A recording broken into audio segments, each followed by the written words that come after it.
So apparently the Subaru WRX lied to me, or at least Ideal Media says that they do. If you're into Subaru things like snow drifting, off-roading, or vaping, do you vape or do you? I mean, like snow drifting is just fun stuff, and you know, it's like not just Subaru things. Not vape. Was this answer your question? He's a vapor. That a boy. The WRX is king. And if you like running big boost, burning oil, and blowing fat puffy clouds, you can't beat an STI. It's the car that dominated the World Rally Championship, then took to the streets to become a tuner legend. But most recently, it has us wishing for the old days, before it was tamed. And while we all know it as the turbocharged, all-wheel drive, jack of all trades, did you know that the WRX actually shares design DNA with one of the greatest supercars of all time? Or that it conquered one of the deadliest circuits in the world? Or that it only exists because of Subaru's failed attempt at Formula One? I'm Garrett, and today we're gonna get into all that and more. So, let's kick it into overdrive with everything you probably didn't know about the Subaru WRX. The new guy, and still his eyes are so First, let's review everything you probably strange. should know about the WRX. I haven't seen and I'm those gonna do an colors easy in a breezy long version time. because Trav already made an incredible ideal car story vid about it, which you can watch right here. Subaru was kicking around in the World Rally Championship with their legacy RS, and well, it was pretty mild. The Impreza was born in Japan in 1992, the same year I was born, along with the turbocharged variant known as the Impreza WRX. And when Subaru placed their rally hopes on the Impreza WRC, everything changed. Now, when someone says rally, I only think of two things. One, people getting way too close to the cars in Group B, and two, Colin McRae's blue and gold 555 Subaru. Subaru went on to dominate the world. Well, rally for me is just Ken Block, but rest in peace Ken Block. That's all rally ever meant to me, at least.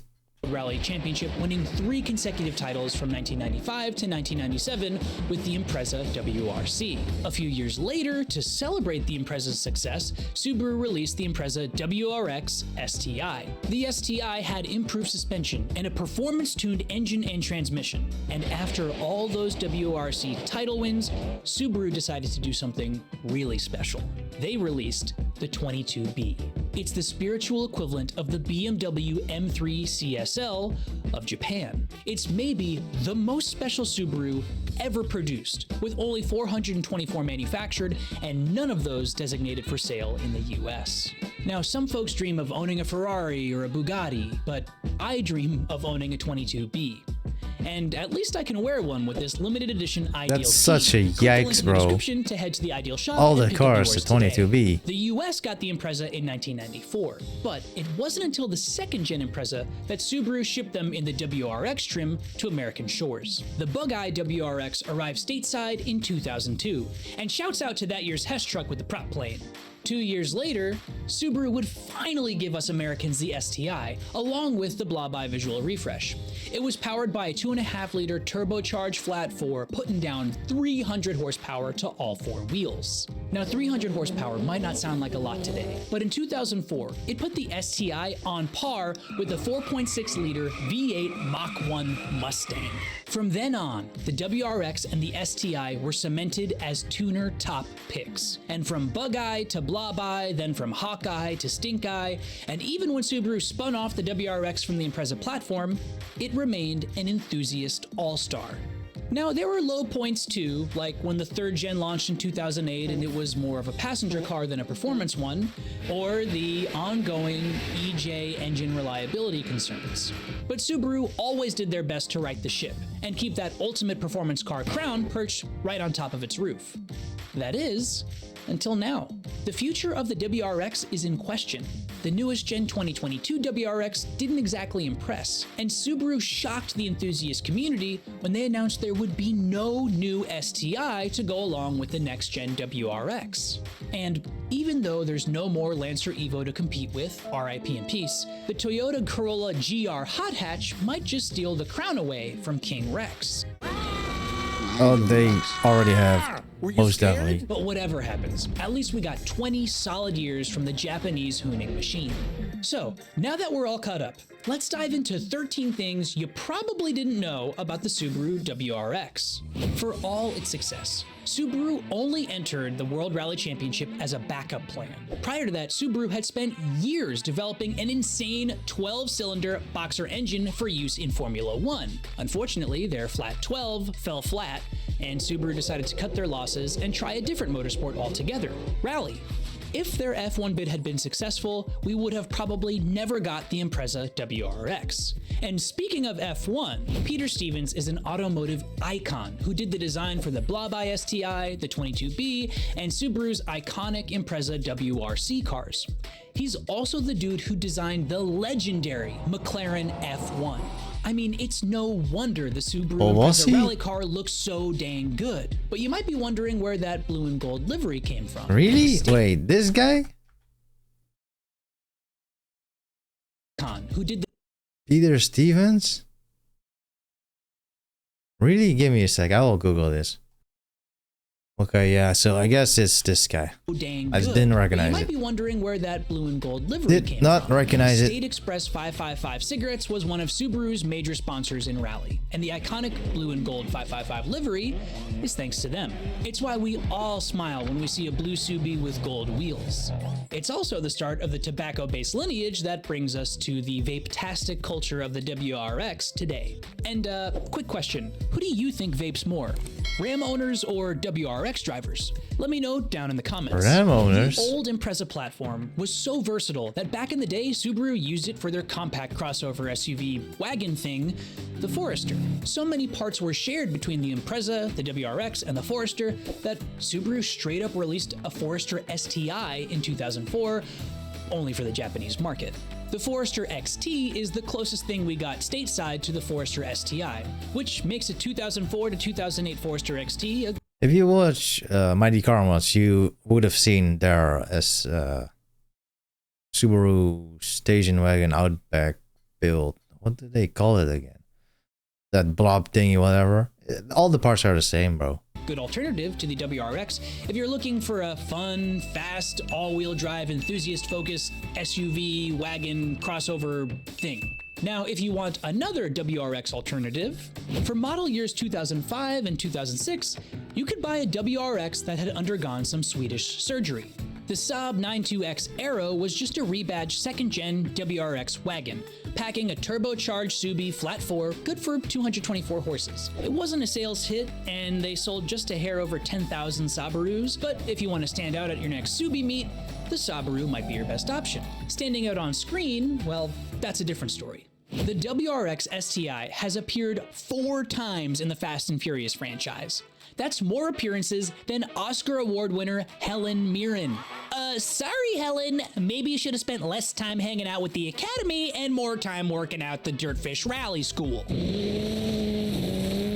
Anyways, it looks like she's set to appear in Fast 10, so maybe she will outshine the WRX after all.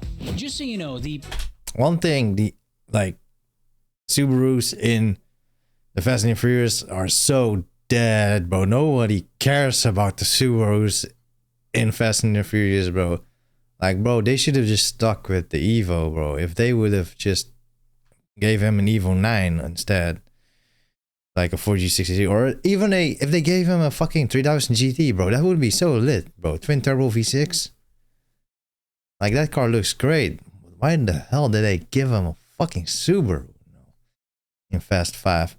So stupid. I guess it's because, you know, no more Evos and stuff, but man, Subarus are such a yikes in Fast and Furious.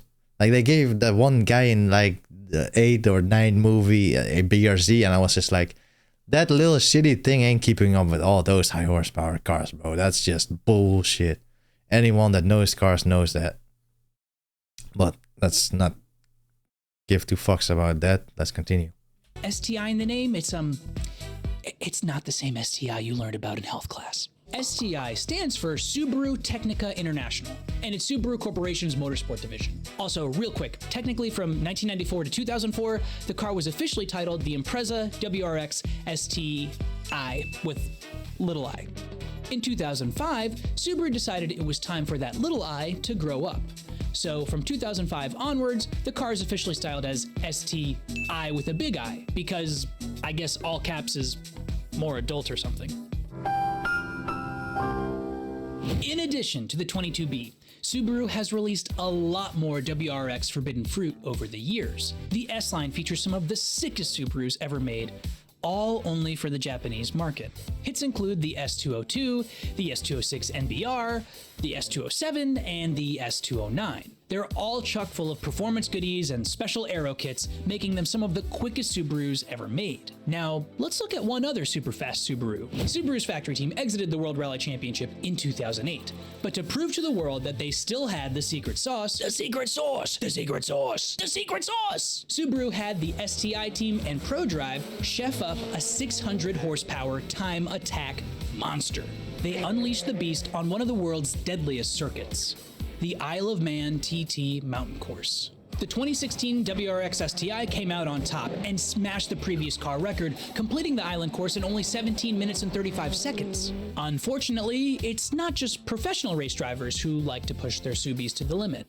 The Subaru WRX has the dubious honor of receiving the most speeding tickets of any maker model in years 2019, 2020, and 2021. Now the thing is, cars don't get speeding tickets, drivers do.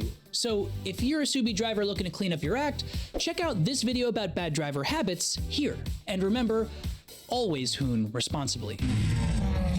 Now, I don't want to drag WRX drivers too much because the WRX community is doing some very important work in the automotive world. In 2021, nearly 90% of new WRXs sold with a stick shift. Now you might be thinking, they're WRXs, of course people buy the manual. But in a world where even all the Italian exotics are DCT, and you can't of course they are. They always have been for the last fucking 2 decades or something, bro.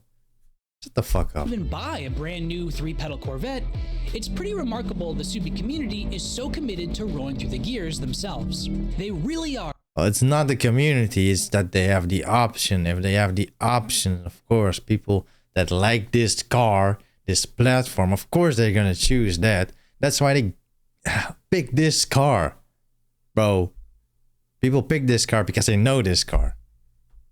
Are the 3-pedal army out there saving the manuals. And if you believe in 3-pedal So fun, stupid. I want you. In the description below. The 2017 Edgar Wright film Baby Driver opens with a spectacular chase scene featuring a cherry red WRX. The stunts are all practical and it's basically straight up a Gymkhana video inside of a Hollywood movie. But to execute some of the drifts, the production team did the unthinkable. They rear-wheel drive Yeah, I was like, practical? They did it in an all-wheel drive car. Practical? Only fucking Camp Block can do that shit, bro. converted a Subaru WRX. Now this act of blasphemy stupid. was quickly struck down by the Subaru gods, and they killed the car after only 2 takes. WRX. Yeah. And guess what? It worked like a charm because it's a WRX. This is something only older give a shit about that shit. know about. The STI used to come with a driver-controlled intercooler sprayer button. It was kind of a pain because you had to keep filling the reservoir with distilled water, but it was also kind of fun to give your own engine a little squirt when it got too hot. It's like having a little super soaker under the hood. Who doesn't want that? And now for the ideal WRX to buy. Powered by the Ideal Car Buying Strategies, which, if you haven't, usually I just watch these videos and I'm alright, but this time I was like, your dream WRX, you know, don't waste my time with bullshit, bro. Don't give me crap shit. WRX? Baby driver, I don't give a I'd say fuck the best about bang it. for your buck is the 3rd gen hatchback. Go for model years 2013 or 2014. This generation got the least love from the Subi community, so that's why it's a great value buy. Now a 3rd gen S. Basically, go for anything that's cheap and has a turbo. That's all you need to do. I'm done with this video, bro. Peace.